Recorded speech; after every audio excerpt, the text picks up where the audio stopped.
دنیا مشران رالل تش وډنګېدل او لاړل په ما باندې به اواز هم نه کوې خبرې به صفا کوم کیدای شي هفته پس زما سره هم پروت وي چېرته پروت دی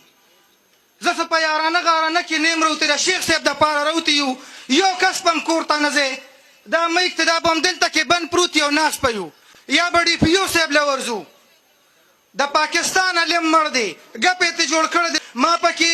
افتاب خان ته هم ټلیفون وکړه ما ته یې ویل چې بچې زموږ د طرف اجازت دی لاړ شه مشتاق صاحب هم دا دی ګواه دی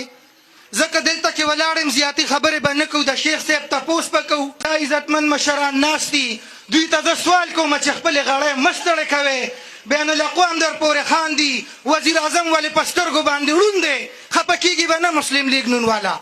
امیر مقام صاحب راغلی و وزیر اعلی 2 ځله راغی ټیک ټاک یې جوړې کړې څوک رانلل